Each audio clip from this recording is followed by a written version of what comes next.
Hi guys! Welcome back sa ating channel. As you've seen sa ating previous video, nabit na natin itong kanyang headlight, cowling at saka yung kanyang speedometer assembly.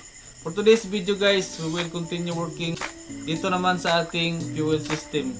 Which means, itong ating fuel tank, papunta dito sa ating throttle body at sa kanyang injector guys. Palitan na rin natin yung kanyang fuel filter guys. Which means, bubuksan natin yung fuel pump at ikakabit na natin itong kanyang bagong fuel filter. Bago nga pala natin simulan itong video guys, please click like and subscribe. Tsaka click nyo na rin yung notification bell para updated kayo sa mga video ng i-upload natin.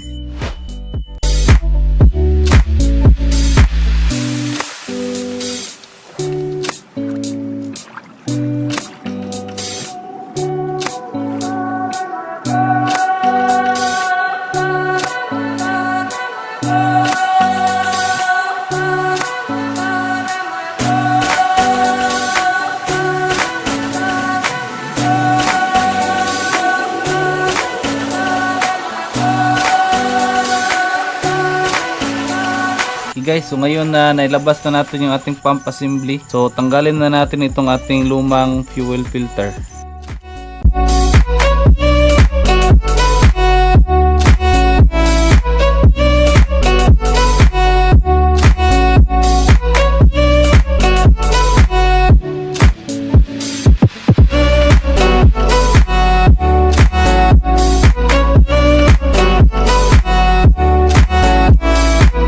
Guys, so comparison lang dito sa bagong filter at saka yung lumang filter niya.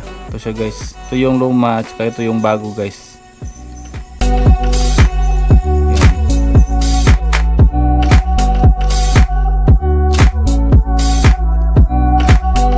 Putil na natin siya para mag-lock ito guys. Ito yung lock niya.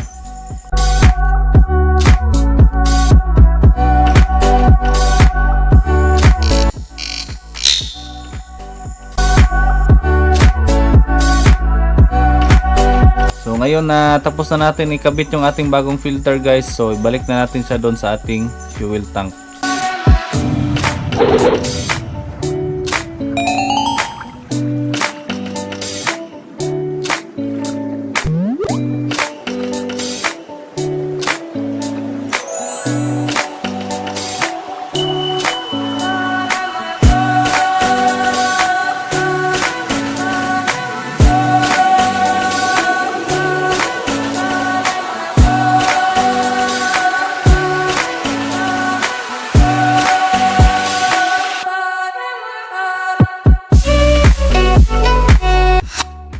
Guys, so since na nakaharang itong fuel tank assembly natin, so tanggalin muna natin siya para may kabit natin ng maayos itong ating throttle body.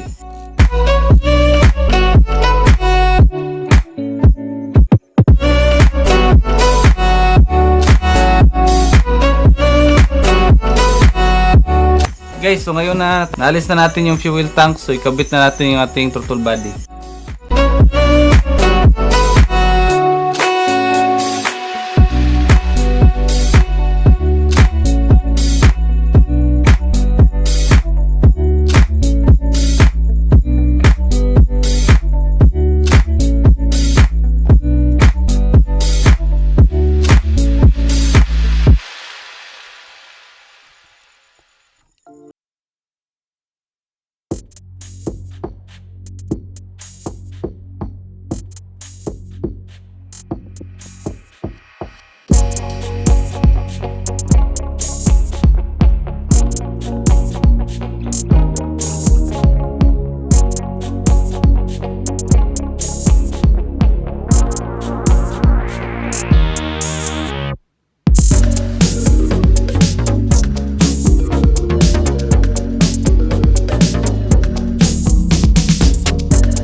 Guys, so since na nakabit na natin yung ating fuel system at saka na-secure na rin natin yung mga electrical wirings natin dito sa may bandang likuran, pati yung ating battery guys. And guys, subukan na natin siyang start. So try na natin siyang start guys for the first time na nakakabit na yung mga components natin dito sa likod. Okay, ito na guys. Mukhang weak yung battery natin guys, so try na natin siyang i-kick.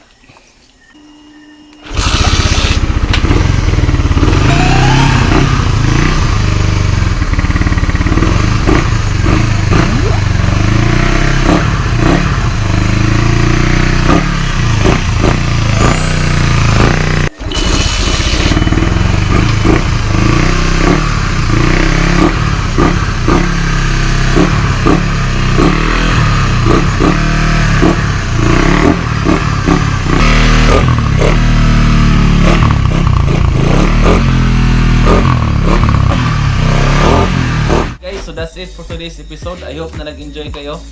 So unti-unti na siya nagmumukhang motor ulit. Unti-unti na siya nagmumukhang Raider ulit.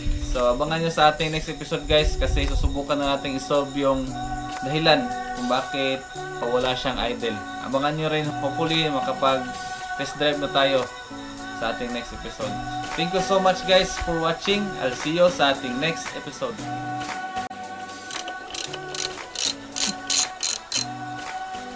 Front baliktad pala ito guys.